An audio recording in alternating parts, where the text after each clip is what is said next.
आदाब, नमस्कार, अस्सलाम वालेकुम नाजरीन। पल पल न्यूज के न्यूज रूम से मैं हूं आपके साथ नदीम अकरम।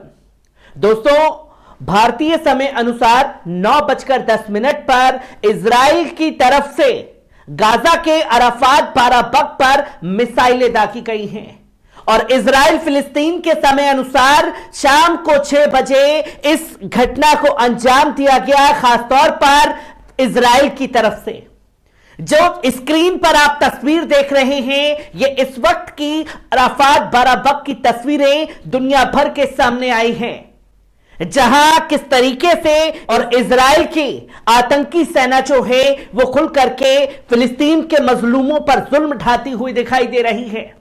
क्योंकि एक खबर सामने आई थी जहां इजराइल की तरफ से 9 मजलूम फिलिस्तीनियों को शहीद कर दिया गया, जिसके बाद गुस्से में फिलिस्तीन की तरफ से भी मिसाइलें दागी गई। और अब रात के अंधेरे में जिस तरीके की घटना को अंजाम लगातार देता हुआ इजराइल नजर आया है, वो लोगों के सामने है। किस तरीके से तमाम अपडेट सामने आ रही है, एक बार इस रिपोर्ट पर नजर डालते हैं। गाजा में फिलिस्तीनी इस्लामिक जिहाद आंदोलन ने शुक्रवार को कब्जे वाले वेस्ट बैंक में सबसे घातक हमलों में से एक के बाद एक तनाव को कम करने के अंतर्राष्ट्रीय प्रयासों के बीच रात भर इजराइल पर दागे गए रॉकेटों की जिम्मेदारी ली है। इजराइल जेट ने शुक्रवार को रॉकेटों के जवाब में गाजा पर हमला किया है, जिसने इस्लामी आंदोलन हमास द्वारा नियंत्रित अवरोध दक्षिण तटीय पट्टी के साथ सीमा के पास इजरायली समुदाय में अलार्म सेट किया था, जिसकी तस्वीरें लोगों के सामने आई। दोनों तरफ से किसी के हताहत होने की कोई खबर अभी तक सामने नहीं आई है और हाल के वर्षों में बार बार देखे जाने वाले इस तरह के अधिक गंभीर संघर्ष में वृद्धि का कोई संकेत नहीं दिख रहा, जिसमें फिलिस्तीनी समूहों ने सैकड़ों रॉकेट दागे और इजराइल ने गाजा पर बमबारी शुरू कर दी। मौतें जिनमें उग्रवादी बंदूकधारी के साथ साथ कम से कम 2 नागरिक शामिल थे।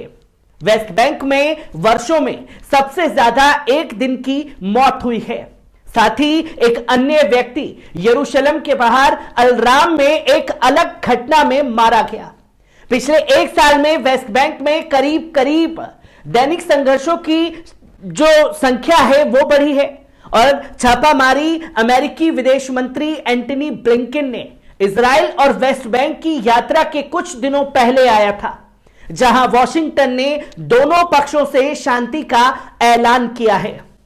वहीं गुरुवार को वेस्ट बैंक में एक शरणार्थी शिविर पर एक इजरायली छापे के बाद रातों रात विनिमय हुआ और जिसमें कम से कम 9 फिलिस्तीनियों की मौत हो गई, जिसे 2023 में अब तक कम से कम 30 फिलिस्तीनियों की मौत हो गई है।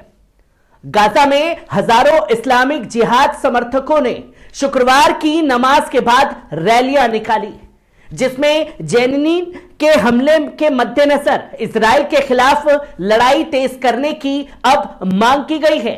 वहीं 50 वर्षीय अब्दुल्ला अल हुसारी ने कहा कि हम पूरी रात सोए नहीं, बमबारी और मिसाइलें दागी जा रही हैं, चिंता है और भय है, किसी भी क्षण युद्ध हो सकता है। वेस्ट बैंक में किसी भी संघर्ष के साथ गाजा में सीमाओं पर युद्ध हो सकता है। जबलिया शरणार्थी शिविर में आंदोलन के नेताओं में से एक खालिद अल बच ने रॉकेट हमलों की जिम्मेदारी ली है और कहा कि इजराइल वेस्ट बैंक से गाजा को अलग नहीं कर सकता। जेरूशलेम ब्रिगेड की रॉकेट इकाई ने जवाब दिया। उन्होंने कहा कि इस्लामी जिहाद एक ईरानी समर्थित आंदोलन है जो इजराइल को उखाड़ फेंकने के लिए पूरी तरीके से समर्पित है। नब्लस और जेनिन जैसे फ्लैश पॉइंट वेस्ट बैंक केंद्रों के साथ साथ गाजा में भी सक्रिय है, जहां ये बड़े हैं और अधिक शक्तिशाली हमास समूह के साथ मौजूद भी हैं।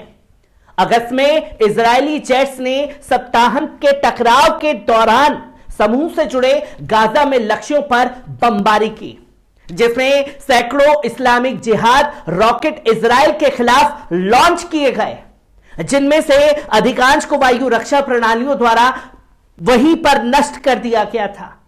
मई 2021 में भी गाजा में भीषण संघर्ष हुआ था। इजरायली रक्षा बल ने कहा कि गाजा में शुक्रवार के हवाई हमलों में एक भूमिगत रॉकेट निर्माण स्थल और हमास द्वारा इस्तेमाल किए जाने वाले सैन्य अड्डों को निशाना बनाया गया है, जो कि तस्वीरें लोगों के सामने दिखाने की कोशिश की गई। तो वहीं वेस्ट बैंक में महीनों की हिंसा, जो पिछले साल इजराइल में सबसे घातक हमलों के बाद बढ़ी है, उन्होंने साफ तौर पर आशंका जताई है कि पहले से ही अप्रत्याशित संघर्ष नियंत्रण से बाहर हो सकता है, जिससे फिलिस्तीनियों और इजराइल के बीच व्यापक टकराव हो सकता है। हिंसा का नवीनतम सीजन पिछले गठबंधन सरकार के तहत शुरू हुआ था और प्रधानमंत्री बेंजामिन नेतन्याहू के दक्षिणपंथी प्रशासन के चुनाव के बाद से लगातार जारी है, जिसमें अति राष्ट्रवादी दल शामिल हैं, जो वेस्ट बैंक में बस्तियों का विस्तार करना चाहते हैं। गुरुवार के छापे के मद्देनजर फिलिस्तीन, जिसके पास वेस्ट बैंक में सीमित शासन शक्तियां भी हैं, उन्होंने साफ तौर पर कहा कि यह इजराइल के साथ सुरक्षा सहयोग व्यवस्था को निलंबित कर रहा है। जेनिन शरणार्थियों ने शिविर में इमारतों और गली मोहल्लों का एक बड़ा समूह, जो आतंकवादी गतिविधि का केंद्र रहा है, बार बार इजरायली छापे का लक्ष्य रहा है। निवासियों ने कहा कि गुरुवार के ऑपरेशन ने शिविर के असामान्य रूप से गहराई ताकत प्रवेश किया था। लड़ाई के केंद्र में एक दो मंजिल इमारत को भारी नुकसान पहुंचाया गया है और आसपास के घर धुएं से काले हो चुके हैं। शिविर के सामुदायिक केंद्र के आसपास के एक अन्य क्षेत्र में ऑपरेशन में इस्तेमाल किए गए इजरायली बुलडोजरों द्वारा कारों को कुचल दिया गया था। वहीं पर अमेरिकी विदेश विभाग ने गुरुवार को एक बयान जारी कर कहा कि यह वेस्ट बैंक में हिंसा के साथ गहराई से चिंतित था और दोनों पक्षों से संघर्ष को कम से कम करने का आग्रह किया है। तो वहीं फिलिस्तीनी अधिकारियों ने कहा है कि संयुक्त राष्ट्र, मिस्र और कतर ने भी शांति का आग्रह किया है। फिलिस्तीनी अधिकारियों ने कहा है कि सीआईए के निदेशक विलियम बर्न्स, जो नवीनतम हिंसा से पहले आयोजित एक यात्रा पर इजराइल और वेस्ट बैंक का दौरा कर रहे थे, यह हमला ऐसे समय में किया गया है।